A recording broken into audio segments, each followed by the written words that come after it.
What's up, guys?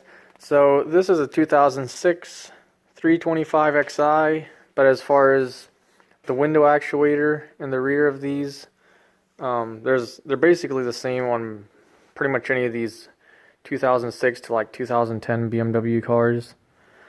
But anyway, they're known to go bad in the rear, in the back end of these cars. This is a 325.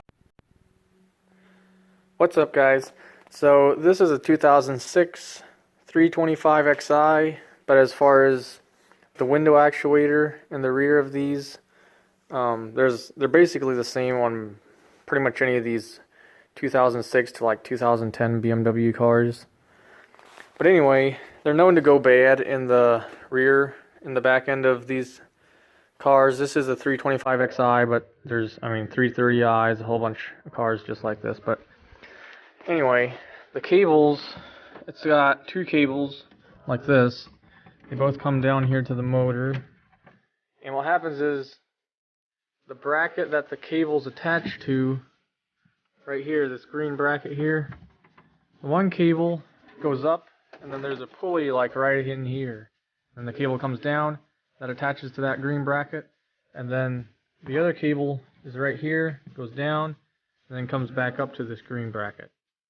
And obviously the cable that goes down pulls the window down. The cable that goes up over this pulley, that pulls the window up. In this case, the cable that pulls the window up, the cable broke off of the bracket.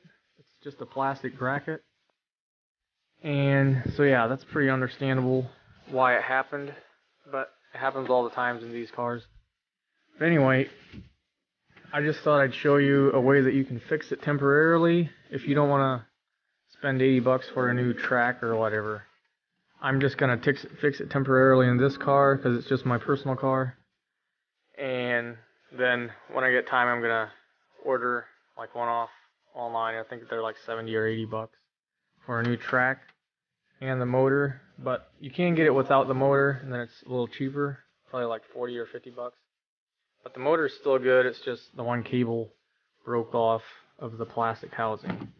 So anyway, for all you guys that don't know how to take this apart, basically you got this sound deadening foam right here that you just tear it off. You gotta make sure you don't rip it because the glue's pretty strong.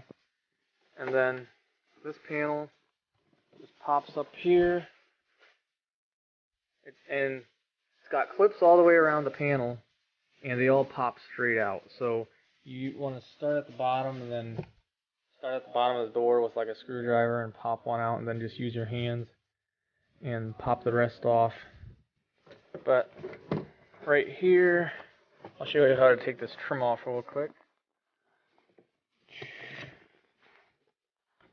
Okay, so the handle trim right here, that just pops straight out. If you grab it right here and just pull off, it'll pop straight off. And then your wood trim right here, that pops straight off as well. But anyway, you want to watch your wiring when you take the panel off though. So set that down. And then what I'm going to do is I'm just going to put a self-tapper screw right in here, right in that track. And then that's going to hold this bracket up, which is going to hold the window up. And that's going to keep the window from going down until I put a new track in. And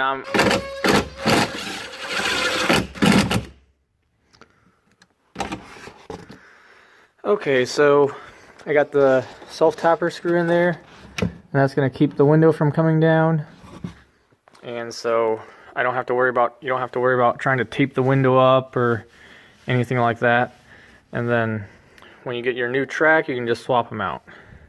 Thanks for watching, and like and subscribe if this video helped you. Thanks a lot.